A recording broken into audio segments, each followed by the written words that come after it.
Hey guys, this is Solution PODFIC, and today we're going to be reading Green Through and Through by Another Fucking Robin. This is Chapter 13. Peter's leg bounces anxiously under his table. He isn't sure why he's so nervous. He's sat dozens of tests just like this one. He knows his stuff. He should be fine, right? His racing heart and sweaty palms seem to indicate otherwise. He doesn't like this at all. He doesn't like how few people are here, how spaced out the desks are. He thinks that the openness is what's setting him so on edge. Peter likes small, warm spaces, like corners. Corners are the best. And at the exact opposite of the large, cold sports hall, the entrance exam is being held in. There are around 40 people studying the exam with him, and they're arranged alphabetically, which means that he's right in the middle, the worst spot ever. He's unbelievably jealous of those at the beginning and end of the alphabet. They get a wall on one side. How unfair. He's pulled out of his pouting by the sharp voice of the examiner. Before we begin, does anyone still have on them a mobile phone, watch, or revision notes? The room remains silent. Okay. Please place your names in the top left corner of your paper and begin when you are ready. You have 1 hour. Okay, everybody, pencils down. Your time is up. Fucking finally. Peter has been counting ceiling tiles, lights, breaths, heartbeats, and everything else he could think of for about half an hour, and he's bored as hell. The longer he stays in the irritatingly quiet hall, the harder it gets to ignore his bone-deep hunger and the sharp pain radiating from his jaw. In the last couple of days, it has escalated from a slight itch to a dull ache to acute hot pain at the front of his mouth. It feels as if he's been gnawing on glass and concrete in his sleep, and it is insanely uncomfortable to close his mouth. Ugh, he just wants to go back to Martha's and chew on some ice for like an hour. Is that too much to ask for? The Midtown entrance exam lets them leave when they're done, but not in Gotham apparently, and he'll have to wait for another 30 minutes while they grade the tests. Peter Parker is great at many things. Science, math, humor, modesty. Yes, that too, he adds sarcastically. But waiting is something that he really struggles with. He's always been terminally restless, something that feels somehow even more amplified now. He wants to scream and scream into the deafening silence and make everything go away. He wants to run until his legs burn and punch until his knuckles bleed. He itches to get up and swing, hit, talk, run, anything. And he was unbearably before, literally climbing the walls in search of something to do. It's why he stopped getting invites to stakeouts. He even managed to annoy Deadpool one time, a feat which he is immensely proud of. Wait, the Deadpool you keep thinking about is Wade Wilson? The merc with the mouth Deadpool? That Wade Wilson? Yes, Sam. Peter's friends with Deadpool. Keep up. Honestly, you'd think he'd know that being a figment of Peter's imagination and all. He catches snippets of Bucky, Luke, and Danny snickering, but he ignores them. God, he really is losing it. Okay, thank you for waiting. Now the first 5 names I announce will be receiving the Wayne Academic Scholarship in its entirety. The following 15 will receive the Standard Academic Scholarship. Those of you who do not qualify, do not be disheartened. You can always try again next year, and to those of you who do, please feel free to leave. You will receive a letter shortly that will outline the year's curriculum and the expectations we hold here at Gotham Prep. Now for the names. The tension in the hall was palpable, thick and heavy. Milton Finger, a tall skinny boy near the front of the hall, stands and excitedly makes his way to the back of the hall. Peter Parker. And he can breathe again. It wasn't that the test wasn't hard. It was boringly simple, really. But he has so much riding on the scholarship, and anxiety rarely listens to reason. He is quick to leave the stuffy hall. The test dragged on longer than Peter had anticipated, and the sky is already darkening to that smudgy lilac that only shows up in that weird time between sunset and true night. If Peter hadn't obsessively checked the date, he would assume it was midwinter, not early September. Gotham lives up to its name more and more the longer Peter stays here. With the dying daylight also goes his plans to have food at Martha's. By the time he gets there, dinner will be over. Maybe he can try and get on a train? But he doesn't know the train system here, or if there are even stops near the shelter. Maybe he's scavenging? He swings his arm by his sides, and mulling over his options when he feels eyes on him. His spine straightens and arms come to a stop instinctively. He cocks his head to the side, trying to sense his stalker without tipping them off. Aw, he's like a mini Matt, Danny's voice coos in his ear. He feels his cheeks flush despite himself. Damn it, hallucination Danny, stop being so embarrassing. Unfortunately, this seems to encourage his delusions, and a chorus of ahs fill his ears. He drags a hand down his face and sighs. Why did his head voices have to be so annoying? Miss Walter's got fun head voices. I mean, don't get him wrong, he's grateful he isn't burdened by waged boxes, but that's an incredibly low bar. He's getting distracted, he's being watched, and he needs to find out why. And by who. He tries again to expand his awareness, pinpoint the person's location, but everyone who's at the scholarship exam is flooding out of the building, and making it impossible to filter through all the noise. Peter gives up on trying to locate his stalker without alerting them and turns around. He scans the huddle of parents and children talking excitedly in the parking lot until his eyes land on a sleek black car parked close to the exit, one that makes his spidey sense jolt. The windows must be really heavily tinted, because they look to be tinged purple, and Peter can usually see straight through tinted glass. Not suspicious at all. He sees a tired-looking black-haired boy in the front passenger seat and locks eyes with him. A flurry of emotions pass over his face: humor, awkwardness, confusion, and finally disbelief. He leans back and whispers, "What the fuck?" This is clearly the guy that was watching him, and he clearly didn't expect to be caught. Oh, this is gonna be fun. Peter's getting really tired of people stalking him and decides that hasn't messed with the kid enough. So, just to entertain himself, he throws the boy a wink and a peace sign before disappearing into the rush of people.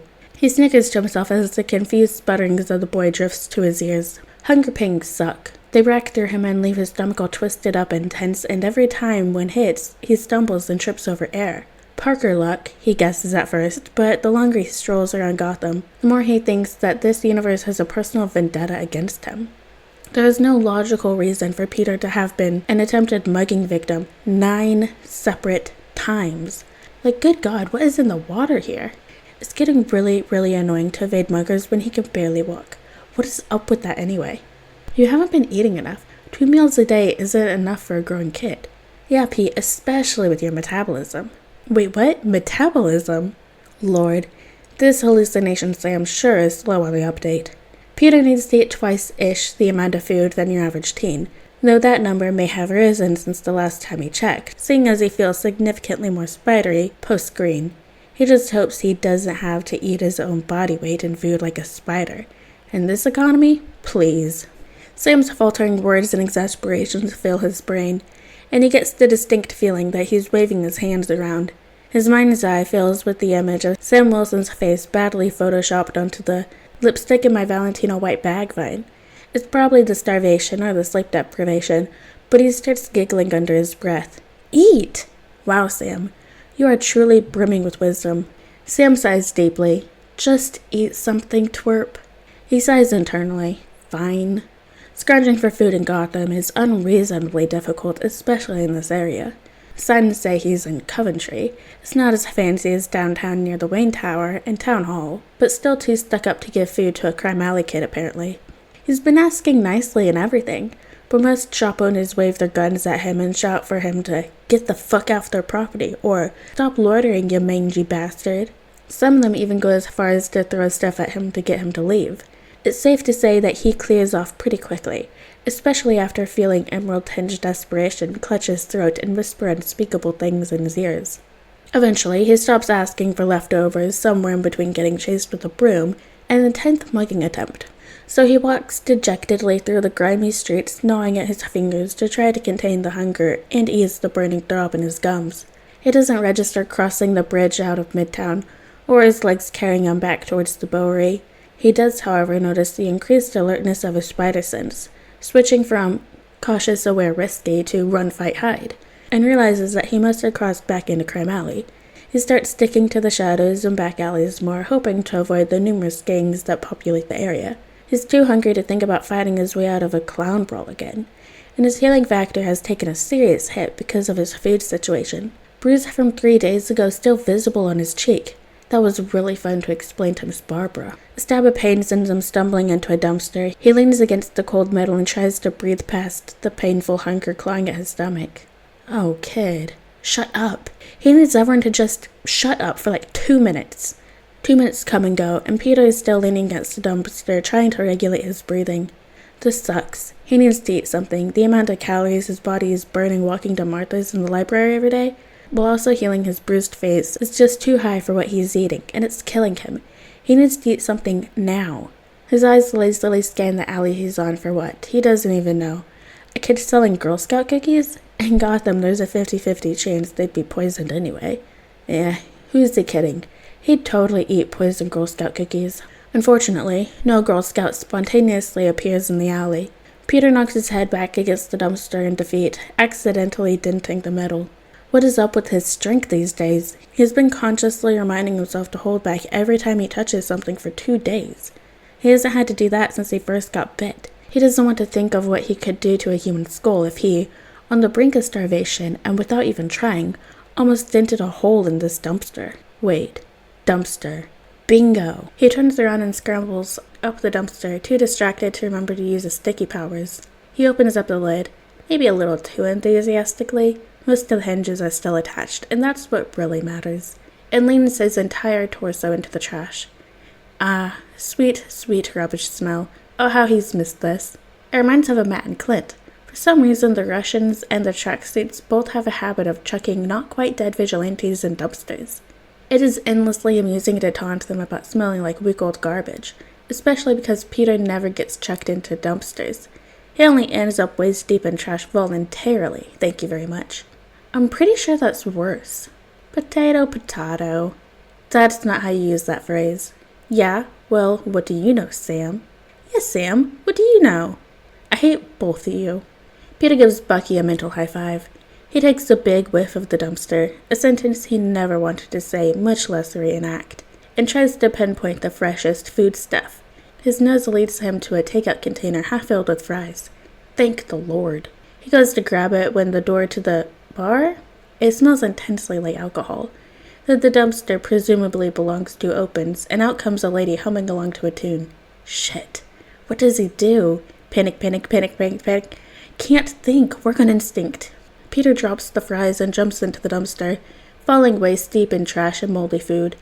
The lid clangs shut, and he realizes at the precise moment that he is now trapped in a dumpster. Why did he trust his instincts? His instincts are notoriously shit. He cringes slowly into the dumpster until he is effectively emerged with the trash. Why is this his life? The lid cracks open and there are sounds of struggle on the other side of the thin metal. His spider sense buzzes, and before he has time to process, a bag of rubbish is unceremoniously chucked at his face. He makes a very undignified whiny "ow" at what must be a glass bottle hits him right on the bruised cheekbone, and he instantly regrets his decision. Dumpsters don't usually say ow. He hopes that she didn't hear his whine, but those hopes are squashed when he hears her faint stutter. She takes a deep breath to calm herself. Fuck my life. Hello? Is there someone in the dumpster? Hi? He hears Director Fury sigh in his ears. What? Aunt May raised him to be polite. Oh, this is unexpected. But you asked if I was in the dumpster in the first place. Yeah, I didn't expect you to actually respond. I'm sorry? God. She breathes deeply and flaps her hands around a couple of times before beginning to pace around. Then her footsteps stop abruptly. She sighs, do you need help out of the dumpster? Nah, I'm good. They fall into an odd silence. Then why are you still in there?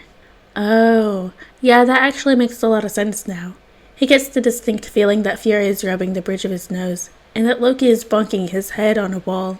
He vaults up and out of the dumpster, making sure to not accidentally get pieces of trash on her. He doesn't want to give her a bad first impression. Bit late for that, bud. Okay, correction. He doesn't want to make a worse impression. The woman is standing slightly off to the side, long curly black hair tied into a low ponytail, and her expression is a mix of confusion and resignation, reminding her vividly of Miss Jones. He flashes her a sheepish smile and rubs his arm self-consciously. Sorry about that. She looks him up and down. Can I ask you why you were in there to begin with? I fell in. He didn't mean to phrase it as a question. Oh well. You must work on your deception, child. This is atrocious. Way to add insult to injury, Mr. Loki. You ruined him, truly. She rolls her eyes and walks back over to the open door. She's about to walk inside when she looks back over her shoulder and gestures for him to follow. Follow the random lady into an unknown building or run away. You're acting as if you have a choice. You're definitely going to follow her, Pete. Too polite for your own damn good. Why are you always annoyingly on point, Luke? She trails after her into the bar. She takes an apron off of a hook and puts it on with the level of ease that speaks of practice. She moves behind the bar and nods her head towards the bar stool. He sits down. You got any allergies, kid? Of all the questions she could have asked, that was not one that he was expecting. Nope. Why? She pulls out a large bag of pretzels and pushes them across the counter to him. Eat. You look starving. I can't ask you to do that. You don't even know me. She levels an unimpressed look at him, and after a beat of stubborn staring, she sighs. Look, I know you don't want pity food, trust me, I get it. Would it make you feel better if you helped around the bar or something? That way you earned it or whatever? What is it with people today and their spot-on assessments of him? But she's right. Pity makes his stomach feel cold and slimy, full of guilt and anger. Because pity means he's vulnerable. It means that his vulnerability is obvious. But mostly it means that he is incapable. Uselessness is not a feeling that Peter enjoys, especially when it's shoved in his face in the form of sympathy. But Peter's hungry. And there are at least 24 vigilantes yelling in his ears, so he relents. Yeah, I can do that. She smiles at him, sad and knowing, and green. He tries to swallow the thick acidic anger before it becomes too much and he's forced to scream it out. Ache the chairs down and wipe the tables. She throws him a cloth and he catches it off instinct and moves to follow her instructions. They work in amicable silence, the only sound being the squeak of cleaning products and shuffling footsteps. The silence is relieving and stifling at the same time. He is glad that there are no questions, no offers, but the silence is loud. It worms its way under his skin, making his muscles tense and taut. A chair leg snaps off in his hands. Tears stream down his face. Why can't he control his strength anymore? Hey kid, are you right over there? The woman, who he still doesn't know the name of, he should ask her name. He's so rude, disrespectful, bad. Walks out of the kitchen to see what all the commotion is about and is met with wide, terrified eyes full of tears. Oh, kid. She leads him over to a chair and waits for his sobs to tamper off into hiccuping breaths before she tentatively asks, You're a meta, ain't ya? His heart starts hammering impossibly faster, or maybe it stopped, maybe he's dead. He wishes he were just dead. She can't know. He has been trying so hard to hide away. The world isn't kind to people like him. He remembers the Sokovia Accords and the constant threat of dampening colors and the raft hanging over his head.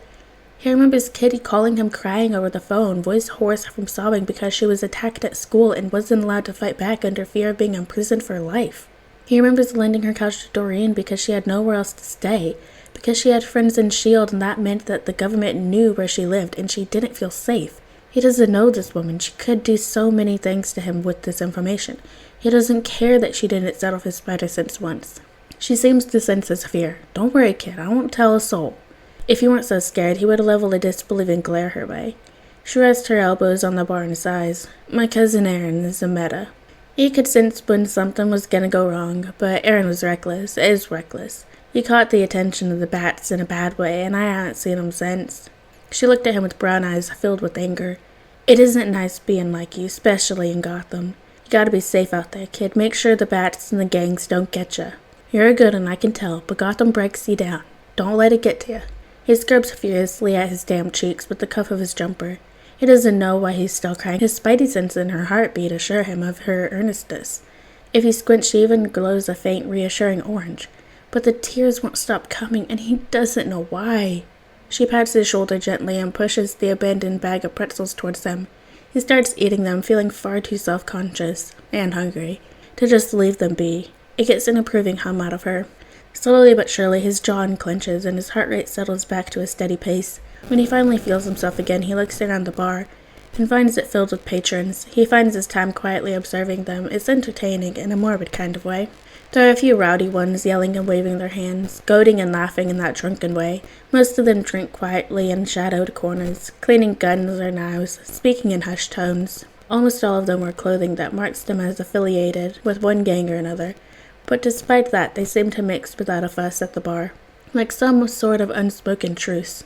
Most of them have the decency to leave him and his pretzels alone, but the ones that do try and talk to him are quickly chased off by a glare from the lady who helped him out of the dumpster. He learns her name is Carmen from one of the more friendly, in a good way, not a creepy way, patrons, who introduced himself as Stevie. The whole scene is achingly similar to Sister Margaret's the few times he managed to annoy Wade into letting him go. And it hurts, painful and sizzling and raw. He doesn't dwell on it, doesn't go back to people watching. After about an hour and a switch from pretzels to popcorn, Miss Carmen moves back towards him to talk.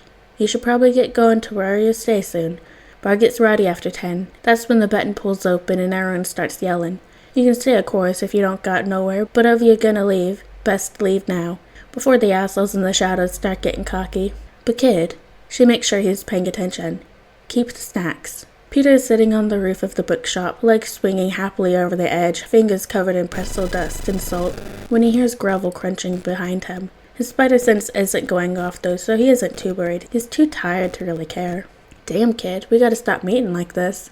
He snorts and pats the spot next to him, taking care not to crack the stone, offering the vigilante a seat.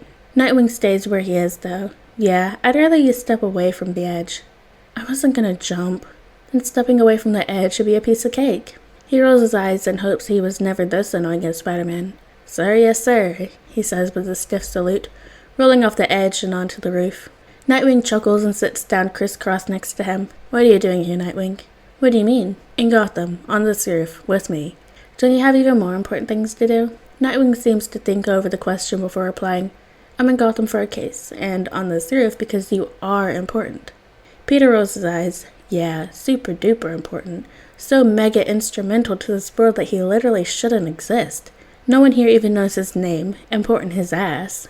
His senses are momentarily flooded with orange, and he supposes that's not entirely true. Miss Barbara, Arthur, Cat, and his new school all know his name. They probably wouldn't notice if he just died one day. Probably wouldn't care. He grinds his teeth and blinks sudden green out of his vision. He hopes that Nightwing didn't notice. Yeah, Birdie. I'm super important or whatever, but shouldn't you be punching goons or cartwheeling through the sky or something? Nightwing starts laughing, loud and clear and contagious. Cartwheeling through the sky? I've got to remember that one. He takes a deep breath. But seriously, kid, coming after my acrobatics is a low blow.